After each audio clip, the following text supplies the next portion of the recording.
ठीक है, क्वेश्चन क्या दिया है?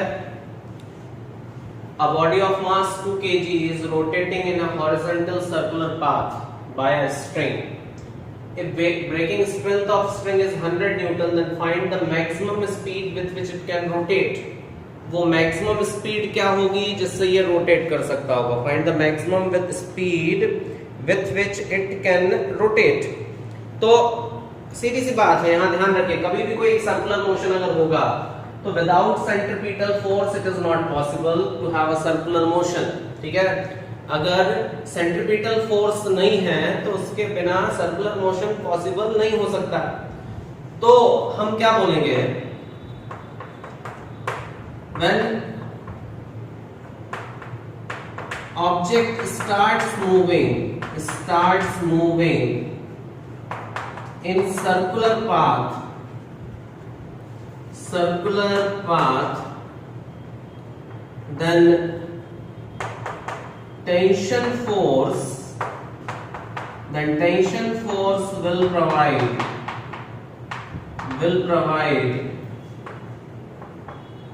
necessary centripetal force. Then tension force will provide necessary centripetal force. तो जो tension force होगा वही necessary centripetal force provide कर रहा होगा। मतलब जो tension force होगा वो किसके बराबर होगा? यहाँ पर mv²/r के बराबर होगा। तो tension force की वैल्यू कितनी है यहाँ पर? जो ब्रेकिंग स्ट्रेंथ है, ब्रेकिंग स्ट्रेंथ मतलब वो फोर्स जिस पर ये टूट जाएगा। तो जो मैक्सिमम टेंशन फोर्स है इट इज 100 न्यूटन। मास कितना दिया हुआ है? Mass is 2 kg। Velocity calculate करना है अपॉन रेडियस 2 मीटर, तो कैंसिल हो जाएगा, तो वेलोसिटी की वैल्यू कितनी आ जाएगी? 10 मीटर पर second.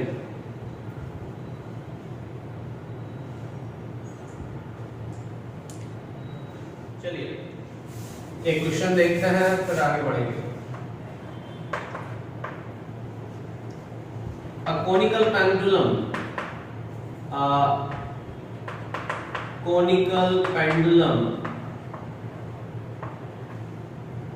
moves in circular path with angular speed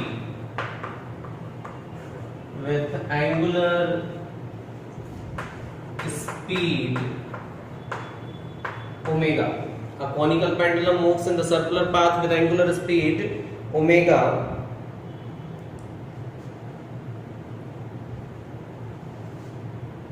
Find tension in the thread of pendulum. Find tension in the thread of pendulum. Okay. So find out the tension in the thread of pendulum and the angle, and also find angle with vertical in which it moves. Okay. तो एक definitely एक pendulum है, आप लोग समझ सकते हो कि एक पेंडुलम होगा, ये पहले ऐसा रहा होगा, जैसे उसने रोटेट करना शुरू किया होगा तो डेफिनेटली एक इस तरह के किसी पाथ पर वो रोटेट कर रहा होगा। ठीक है, तो हमें एक तो उसका टेंशन बताना है उसका थ्रेड का, और दूसरा एंगल बताना है वर्टिकल के साथ। ठीक है, तो ध्यान रखिए पेंडुलम का मास इस पर्टिकुलर सॉलिड बॉब का मास m है और लेंथ l गिवन है। ठीक, तो अब आपको क्या करना है, इसमें इस पर्टिकुलर पेंडुलम की लेंथ टेंशन फोर्स और उसमें कितने एंगल पर वो रोटेट करेगा, ये दोनों चीजें अपन को कैलकुलेशन में लेनी है। तो देखिए जरा क्या कंडीशन बनेगी यहाँ पर। सॉल्यूशन अगर अपन इसका देखें तो यहाँ पर एक फोर्स तो लग रहा होगा, कौन सा? नीचे की तरफ, इट इज mg। ये एंगल होगा थीटा, यहां पर लग रहा होगा टेंशन फोर्स, और इसके साथ एक ये एंगल बनेगा, तो ये t कितना हो जाएगा? ये हो जाएगा t cos थीटा, और इसका एक परपेंडिकुलर कंपोनेंट जो होगा वो बनेगा टी साइन थीटा। तो एक बन जाएगा टी कॉस थीटा और एक क्या बन जाएगा यहां पर बेटा टी साइन थीटा। जो यहां पर टी साइन थीटा है वो नेसेसरी सेंट्रीपिटल फोर्स प्रोवाइड कर रहा है। जो टी साइन थीटा है वो नेसेसरी सेंट्रीपिटल फोर्स प्रोवाइड कर रहा होगा, ठीक है। तो जब T sine theta necessary centripetal force provide करेगा और टी कॉस थीटा जो है वो किसके इक्वल होगा, mg के इक्वल होगा, तो क्या कंडीशन बन सकती है, ध्यान दीजिए जरा, क्या कंडीशन यहां पर बनेगी वो अपन देखते हैं। चलिए देखें।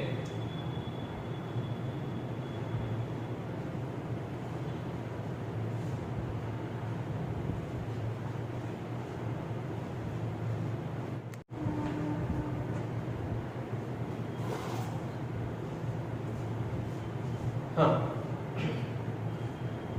तो इस केस में जो टी कॉस थीटा कंपोनेंट है वो mg से बैलेंस हो रहा होगा और ये जो टी साइन थीटा जो कंपोनेंट है ये सेंट्रीपिटल फोर्स प्रोवाइड करता होगा।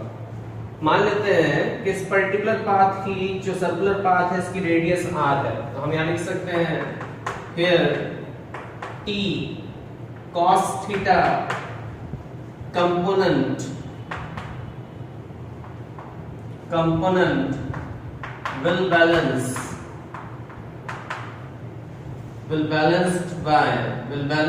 will be balanced by mg and t sin theta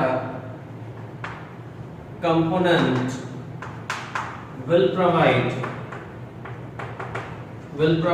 necessary centripetal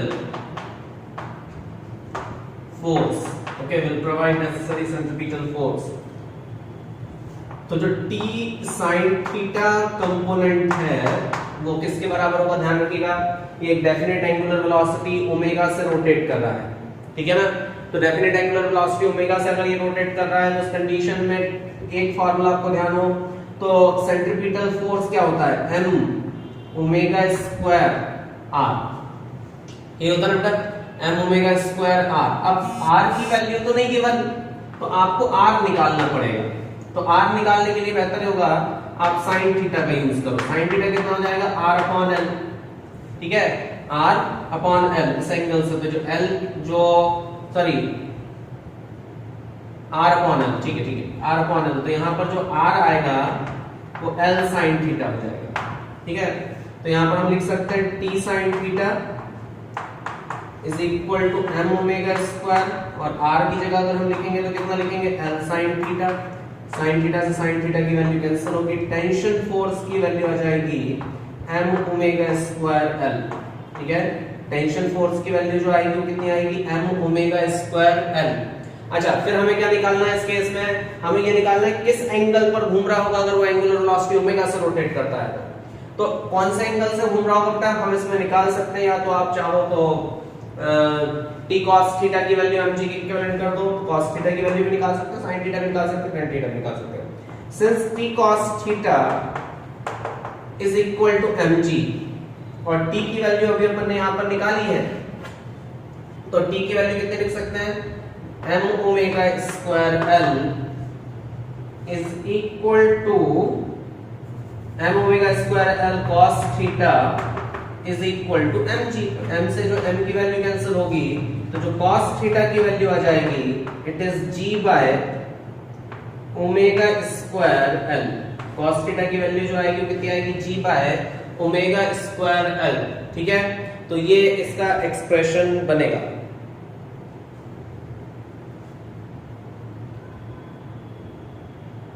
लिख लीजिए। चलिए नेक्स्ट क्वेश्चन करते हैं।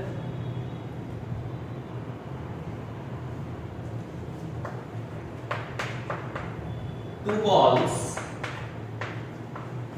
are rotating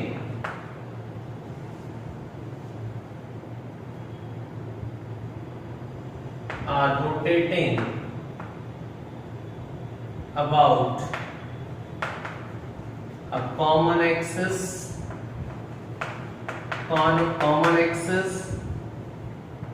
by a common thread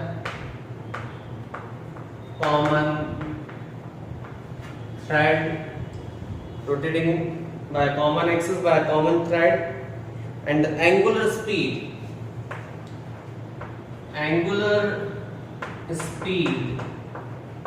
of ball A is omega 1 and angular speed of ball B is omega 2. Angular speed of ball B is omega 2. Then find out the ratio. Find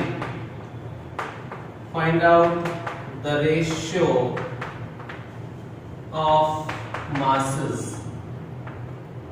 Okay, you have to find the ratio of masses. Okay then. So suppose a ball is moving in a particular circular path about a definite axis, and this ball is moving in this path.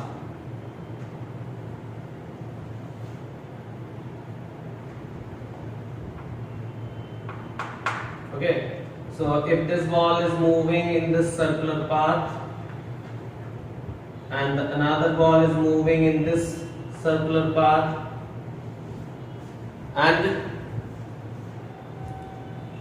suppose the length of this thread is L1 and this is of L2, M1 and M2, और इनकी angular velocity भी जो है वो अलग अलग दी हुई है। तो हमें M1 by M2 का रेशियो कैलकुलेट करना है। ये A है, ये B है, तो इनका एंगुलर वेलोसिटी का हमें रेशियो मासेस का रेशियो कैलकुलेट करना है, ध्यान रखिएगा। तो क्या कंडीशन बनने वाली है बेटा, ध्यान दें, हमें नहीं पता कि कितना कितना ये एंगल है। तो अगर ये इसको एंगल थीटा 1 बोल दे, ये वाला एंगल थीटा 2 हो जाएगा, यही होगा ना। एक एंगल थीटा 1 है तो दूसरा एंगल थीटा 2 है। तो अब अगर आप इसका कंपोनेंट बनाओगे तो ये तो बनेगा नीचे m1g, ठीक है। और यहां पर अगर आपने टेंशन फोर्स बना लिया T1, तो इसका एक कंपोनेंट, ये अगर थीटा 1 है तो ये वाला थीटा 1 होगा, और इसका एक कंपोनेंट जो अंदर की तरफ बनेगा ये होगा T sin थीटा 1, ठीक है ना। सेम कंडीशन अगर आप इसके लिए बना लोगे, टेंशन फोर्स सेम मान रहे क्योंकि कॉमन थ्रेड है। तो यहां पर भी अगर अपन ने इसको ऐसा बना लिया तो ये वाला भी एक एंगल होगा, ये हो जाएगा एंगल थीटा 2, ये थीटा 2 हो जाएगा। तो इसके अंदर की तरफ जो फोर्स लगेगा ये होगा T sin थीटा 2, ठीक है। तो अगर हम दोनों ही केसेस के लिए अगर हम देखें तो क्या कंडीशन बनने वाली है, यहां पर ध्यान दीजिएगा। T sin theta 1 is providing necessary centripetal force, that means it is equal to m1 omega 1. Consider this radius as r1, m1 omega square r1, ठीक है। and t, what is r1 here, since consider sin theta 1, यहाँ पर अगर आप sin theta 1 लोगे तो इसकी radius बेटा आपने अगर r1 मानी है तो पिछले वाले केस जैसा कितना हो जाएगा, r1 by l1। so r1 is equal to l1 sin theta 1, यही होने वाला है ना। r1 is equal to l1 sin theta 1, तो r1 is equal to l1 sin theta 1 अगर वैल्यू ये बनती है, ध्यान रखिएगा, तो क्या पॉसिबिलिटी बनेगी यहाँ पर, ये इसकी वैल्यू रख दो, ये आ जाएगा T sin theta 1 is equal to m1 omega 1 square, r1 की जगह पर l1 sin theta 1 अगर आप रखोगे तो ये कैंसिल हो जाएगा, मतलब यहाँ पर जो T आएगा वो आ जाएगा m1 omega 1 square l1, clear. Similarly अगर आप दूसरा भी निकालोगे तो वो भी ऐसे ही सॉल्व होने वाला है। सिमिलरली जो दूसरा वाला आएगा T, ये आएगा m2 omega 2 square l2, दोनों का अगर अपन कंपेयर कर दें इक्वेशन फर्स्ट एंड सेकंड, तो comparing equation first and second, comparing equation first and second, तो क्या लिखना चाहिए, ये m1 ओमेगा 1 स्क्वायर l1 और m2 ओमेगा 2 स्क्वायर l2। तो अगर आपने m1 by m2 की वैल्यू कैलकुलेट करना है तो कितना जाएगा, m1 अपॉन m2 की वैल्यू होगी omega 2 square l2 divided by omega 1 square l1, ये इसका एक्सप्रेशन बनेगा। लिख लीजिए।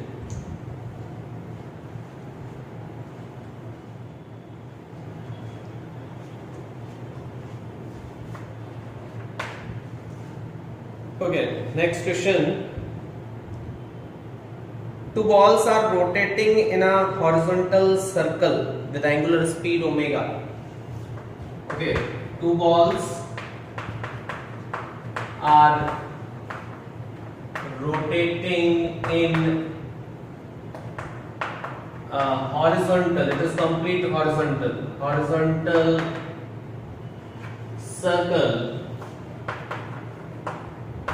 with angular speed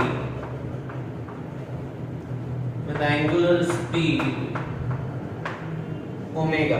Okay, two balls are rotating in the horizontal circle with this angular speed omega. Find out the tension in the thread. Find out tension in the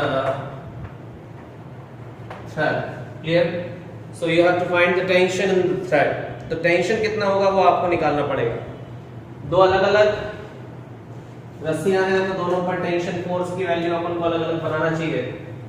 यहाँ पर tension force यहाँ पर लिख रहा है suppose it is T1 और इसको आप बोल दो T1। इस वाले पर्टिकुलर ओरिजिन पॉइंट पर ये रोटेट करता है तो ये T1 होगा, यहाँ होगा ये T2, मास इनका दिया हुआ है। तो जो फोर्स सेंटर की तरफ होगा वो नेसेसरी सेंट्रीपिटल फोर्स प्रोवाइड करता होगा, ठीक है ना। वो क्या करेगा?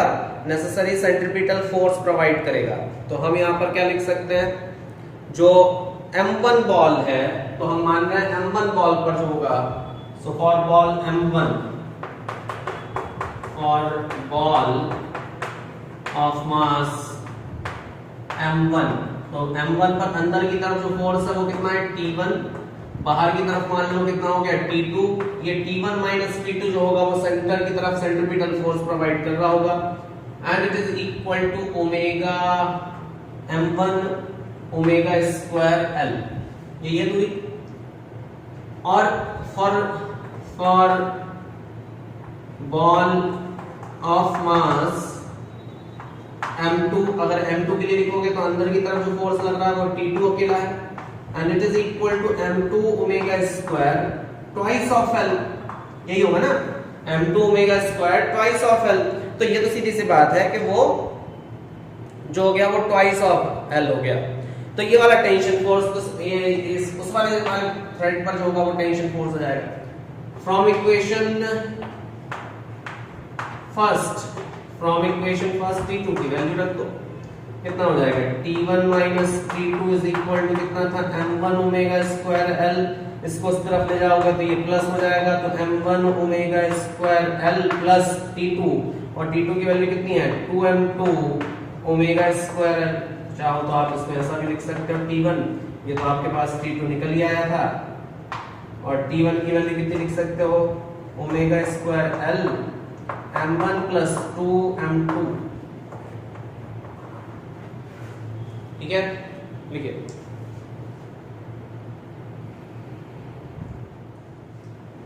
नेक्स्ट हेडिंग हम लिख रहे हैं, एक इंपॉर्टेंट हेडिंग है, इसको हम बोलते हैं रेडियस ऑफ कर्वेचर। कई बार आप लोगों ने देखा होगा कि जब भी कोई एक कार है या कोई भी एक व्हीकल है वो किसी एक ऊंचे नीचे पाथ पर चलता है, ठीक है। तो ऊंचे नीचे पाथ पर चलने का मतलब ये है कि बार बार कहीं पर भी कोई एक मोशन ऐसा है, मतलब ये इस तरह से हो गया, फिर यहाँ पर आ गया सर्कुलर पाथ, फिर ऐसा हो गया, ऐसा कुछ भी एक ऐसा रास्ता हो सकता है।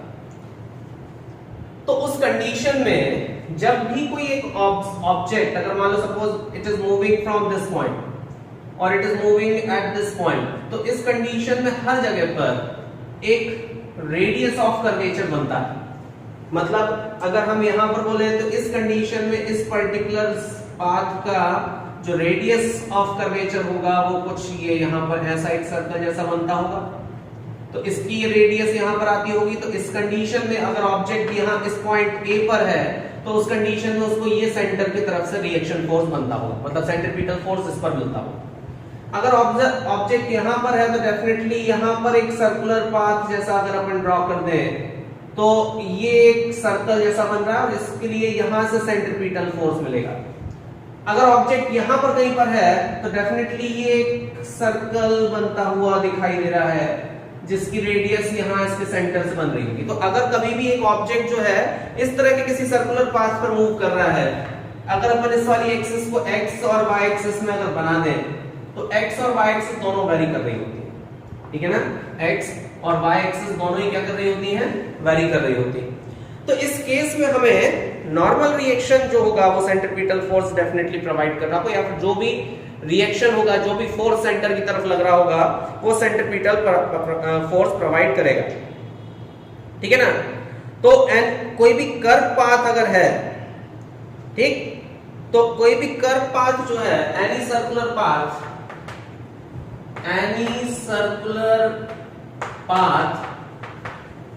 can be considered और any curved path, circular path ना मान के अपन इसको कैसा माने, any curved path can be considered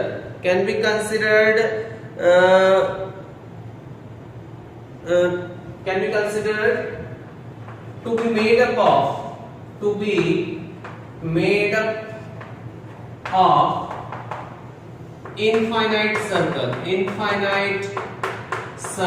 कैसे infinite circle, मतलब अगर ऐसे यहां पर आ गया तो अगर यहां पर बनाओगे तो इसका सर्कल अलग बनेगा, यहां पर बनाओगे तो इसके लिए सर्कुलर पाथ एक अलग बनेगा। तो हर जगह पर अगर कोई भी कर्व पाथ है तो उसमें बहुत सारे सर्कल हो सकते हैं, ठीक है ना।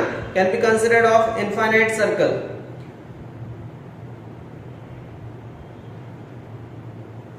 And the radius of curvature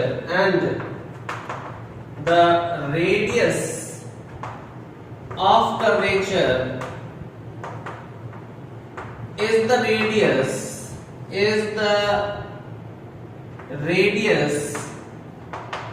of circular arc at that point। उस पॉइंट पर जो सर्कुलर पाथ है उसकी रेडियस होगी, सर्कुलर आर्क है वो उसकी रेडियस होगी, ठीक है ना। और जो सेंट्रीपिटल फोर्स होगा वो उसी तरह से निकाला जाएगा, ठीक है ना। तो जो सेंट्रीपिटल फोर्स होगा, सिंस सेंट्रीपिटल फोर्स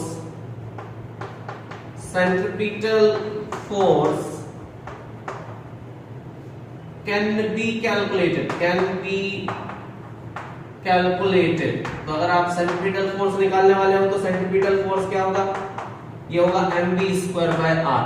तो अगर आपको इस पर्टिकुलर पाथ की रेडियस निकालनी है mv²/r, तो जो रेडियस है वो सिंपली आप ऐसे निकाल सकते हो mv²/f सेंटीमीटर, अगर आपको ये क्वांटिटीज पता है तो, ठीक है। अगर आपको ये क्वांटिटीज पता है तो, ठीक है। और अगर आपको ये सब क्वांटिटीज नहीं पता तो इंस्टेंटेनियस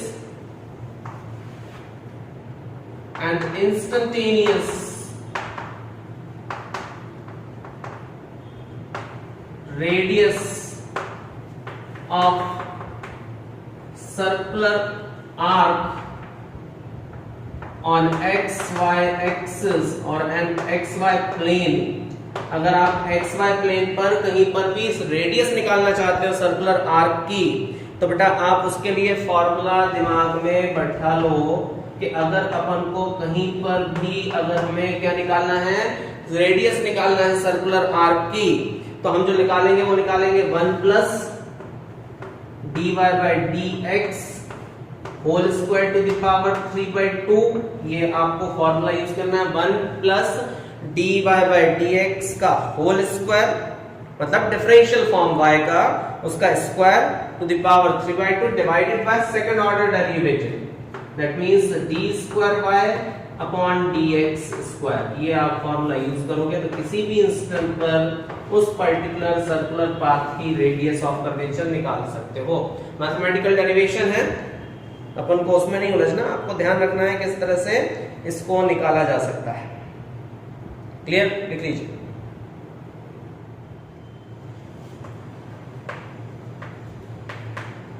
अब an object of mass m is projected from ground with velocity v naught at an angle theta with the horizontal, at an angle theta with the horizontal, ठीक है ना, थीटा एंगल पर horizontal के साथ उसको project किया गया है। वेलोसिटी कितनी है, v नॉट। क्वेश्चन है find the radius of curvature, radius of curvature at the highest point, at the highest point, ठीक है। तो प्रोजेक्टाइल मोशन जैसा दिखता है क्वेश्चन, लेकिन हम इसको लगाएंगे सर्कुलर फॉर्म में, सर्कुलर मोशन जैसा। तो हमें हाईएस्ट पॉइंट पर प्रोजेक्टाइल मोशन का रेडियस हमें कैलकुलेट करनी है। किस तरह से हम कैलकुलेट करने वाले हैं, देख लीजिए। यहां से हमने एक ऑब्जेक्ट को थ्रो किया, ठीक है, थ्रो किया, और ये ऑब्जेक्ट चलता हुआ फाइनली यहां कहीं पहुंचता है। जब इसको चलता हुआ यहां कहीं पहुंचेगा तो इस कंडीशन में इसकी वेलोसिटी जो होगी वो कितनी होगी, v नॉट वेलोसिटी दी है, थीटा एंगल पर दी है, ठीक है। और ये इसका हाईएस्ट पॉइंट है। इस हाईएस्ट पॉइंट पर इसकी रेडियस ऑफ कर्वेचर आपको कैलकुलेट करना है। समझ पा रहे होंगे आप कि रेडियस ऑफ कर्वेचर मतलब इस जगह पर कितनी रेडियस बना रहा होगा, ठीक है। तो इस जगह पर अगर ये कितनी रेडियस बना रहा होगा, इसका आपको कैलकुलेशन करना है, ठीक। तो इस जगह पर रेडियस अगर हमें कैलकुलेट करनी है तो इस पॉइंट पर आप ध्यान रखिएगा, इस पॉइंट पर जो वेलोसिटी होगी it is v not cos theta. कितनी होगी, v नॉट cos थीटा होगी इस पॉइंट पर इसकी वेलोसिटी। और डेफिनेटली जो सेंटर आएगा, अगर इसका कंप्लीट बना लें तो हो सकता है सेंटर यहां कहीं पर आ रहा, तो इसकी ये रेडियस अपन को कैलकुलेट करना है। जरूरी नहीं कि ध्यान रखना कि जो हाइट है वही रेडियस ऑफ कर्वेचर नहीं है, जो हाइट है वही रेडियस ऑफ कर्वेचर नहीं है, लेकिन हाईएस्ट पॉइंट पर ये तो कंफर्म है ना कि जो सेंट्रीपिटल फोर्स होगा वो एकदम सेंटर की तरफ लग रहा होगा। ये कंफर्म है ना कि जो सेंट्रीपिटल फोर्स होगा वो एग्जैक्टली सेंटर की तरफ लग रहा होगा, ठीक। मतलब अगर हम यहां बोले कि इस पॉइंट पर, ध्यान समझना, अगर इस पॉइंट पर हम पूछें कि बेटा ये अगर इसका सर्कल है, ये कहीं इसका सर्कल जाके बनता है, ये ऐसा कुछ है, ये कुछ है, तो इसका सर्कल आके मान लो कहीं यहां कहीं बनता है,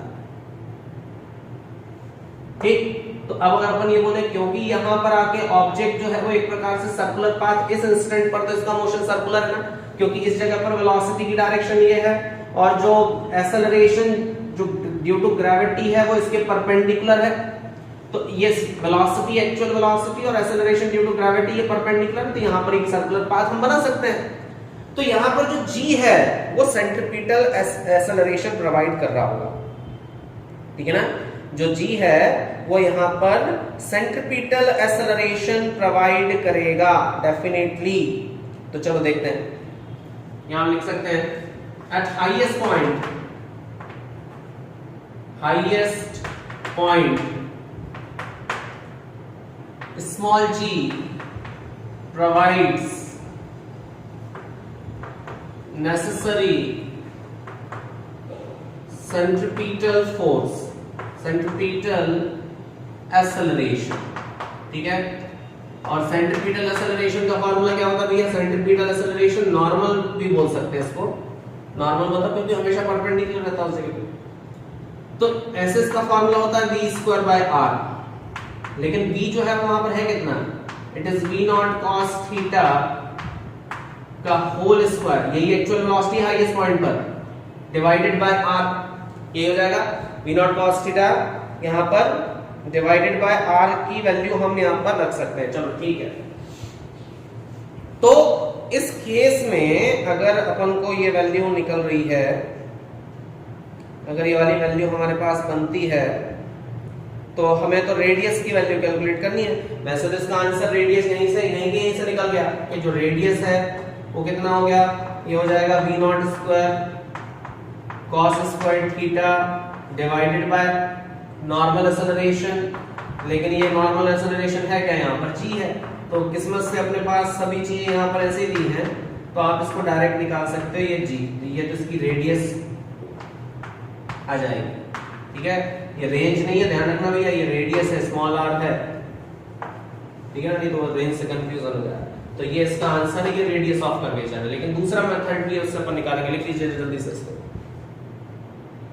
मान लो इसी पॉइंट पर वो जो g है वो नोन नहीं होता, तो अभी अपन ने यहां पर g रखा, g की जगह मान लो एक्सेलरेशन होता, फिर कैसे निकालते इस पॉइंट पर रेडियस ऑफ कर्वेचर? तो क्योंकि ये प्रोजेक्टाइल मोशन है, तो सिंस इक्वेशन ऑफ ट्रैजेक्टरी या इक्वेशन या formula for radius of curvature, since formula for radius of curvature, radius of curvature के लिए फॉर्मूला अगर अपन को निकालना है, तो जो रेडियस ऑफ कर्वेचर का बटा फॉर्मूला है वो है 1 प्लस dy by dx इसका whole square to the power 3/2 upon d square y upon dx square, यही होता है ना फॉर्मूला अपने पास।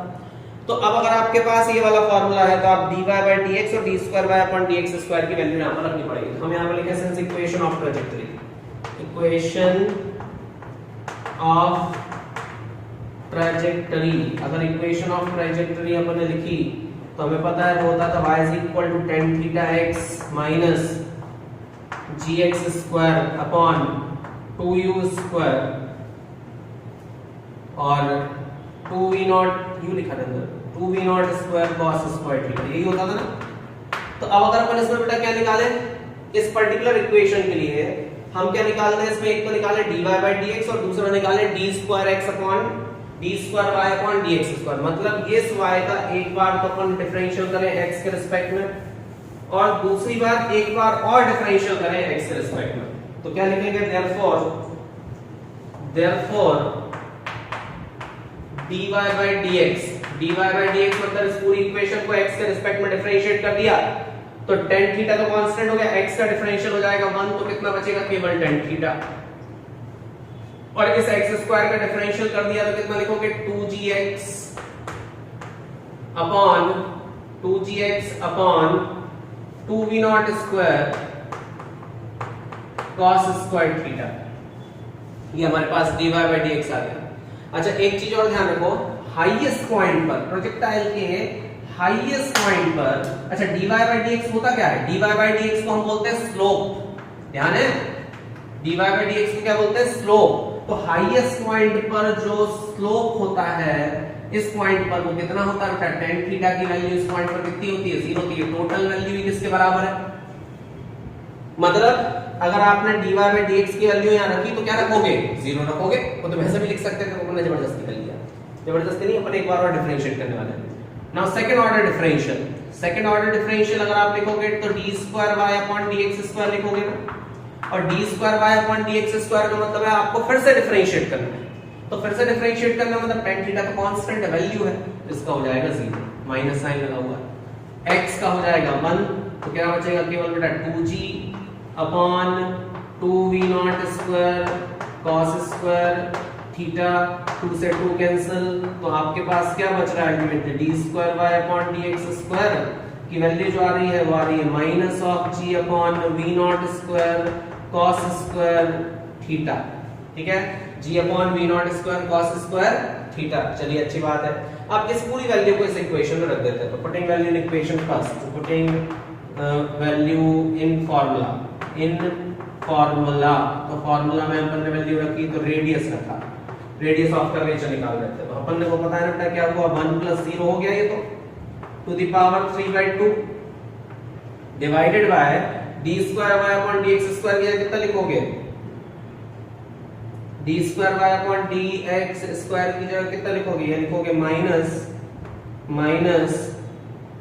g/2v0² cos square theta.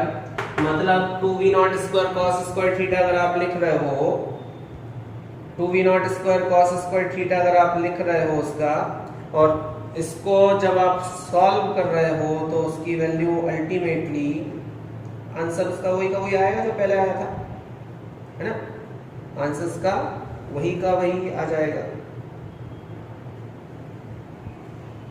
क्या जाएगा कितना, 2v0² cos square theta by g। तो रेडियस का माइनस प्लस से कोई मतलब ही नहीं है, वो तो डिफरेंशियल फॉर्म में बताया जा रहा है। ठीक है, लिख लीजिए।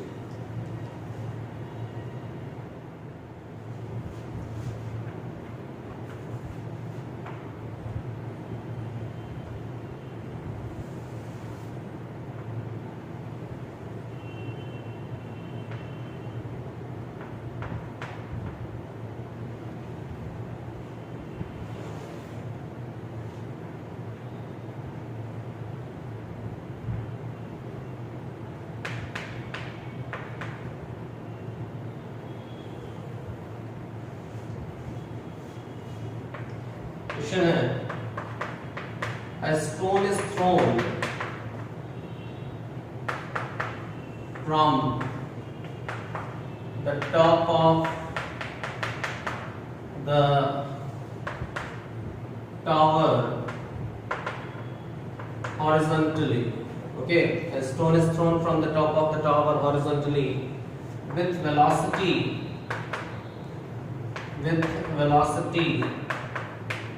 10 मीटर पर सेकेंड। ठीक है ना, 10 मीटर पर सेकेंड से इसको थ्रो किया गया है विद वेलोसिटी ऑफ 10 मीटर पर सेकेंड। और find the radius of curvature at the end of 3 seconds if take g is equal to 10 metre पर सेकेंड। ठीक है, आप लोग सॉल्व करोगे तो ज्यादा अच्छा है, 30 सेकंड दे रहे सॉल्व करो तो जल्दी से इसको क्या कर सकते हो।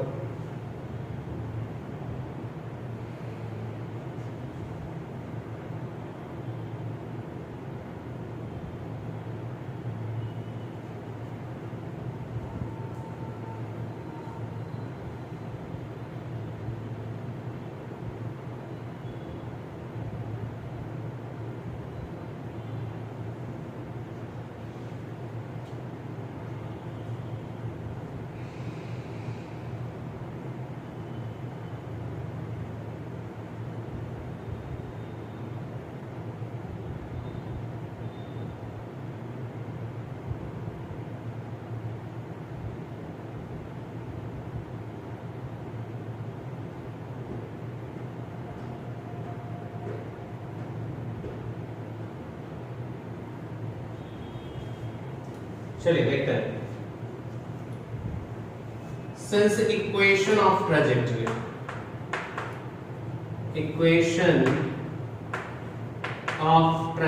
अगर अपन लिखें, equation of trajectory y is equal to कितना होता था, minus of gx² upon 2v0², 2u², ये लिखा जाता था ना, 2v0² या 2u²। ठीक है, क्योंकि ये 90 डिग्री पर वेक्टर थे अपन, तो tan थीटा x की वैल्यू तो सॉरी एंगल 0 होता था तो tan थीटा तो खत्म हो गया, तो gx² 2u² ही बचता, या फिर सिंपली gx² 2u² रख सकते हो। अब अगर आपने इसको लिख दिया dy/dx,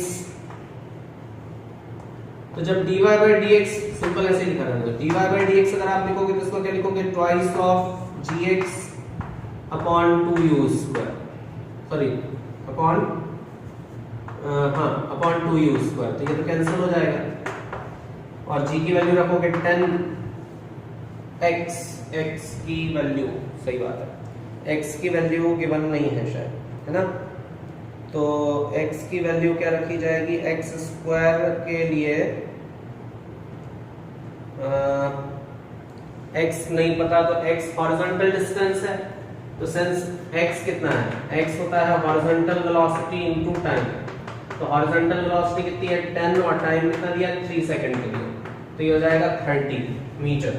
ठीक है, तो x की वैल्यू यहां से रख दो 30 मीटर और अपॉन u², तो u कितना दिया है 10 का स्क्वायर, मतलब ये 100 हो गया, है ना, तो ये कैंसिल हो गया, तो ये तो आ जाएगा 3, इसकी वैल्यू आएगी dy/dx की आएगी वैल्यू 3। और अगर अपन इसी वैल्यू को फर्दर डिफरेंशिएट करेंगे तो ये d²y/dx² अगर आपने इसको किया तो कितना आने वाला है, x भी हो जाएगा 1, ये तो gx/u² था, तो यहाँ कितना बचेगा, केवल g/u², तो g की वैल्यू 10 और डिवाइडेड बाय u² मतलब 100, तो ये वैल्यू हो जाएगी 1/10। ठीक, अब आपको फॉर्मूला लगाना है वही वाला, देयरफॉर रेडियस ऑफ कर्वेचर, तो वो कितना होता था 1 प्लस, यहाँ लिख देते नीचे, वो कितना होता था 1 प्लस dy/dx का whole square to the power 3/2 divided by d²y/dx², यही होता था ना, तो हम इसको लिख सकते हैं 1 प्लस dy/dx क्या आ गया, dy/dx की वैल्यू है 3, तो 3 का स्क्वायर डेफिनेटली 9 होगा, टू द पावर 3/2 होगा, और डिवाइडेड बाय dy²/dx² तो ये हो जाएगा 1/10, तो ये आ गया भैया 4, ये होगा ना, ये हो जाएगा 4, और नहीं 10 हो जाएगा, तो ये 10 टू द पावर 3/2 अपन को सॉल्व करना है, और ऊपर लेके जाओगे तो ये 1/10 हो जाएगा, तो 1/10 into 10 आ जाएगा। ठीक, तो पहले टू द पावर 3/2 अपन इसकी सॉल्व कर लेते हैं, तो ये हो जाएगा 3 मतलब ये हो जाएगा 1000, ये आएगा 10√10 into ये 10√10 मतलब 100√10 इसका आंसर आ रहा है, देख लीजिएगा, इसको और सॉल्व कर लेते हैं। ठीक है।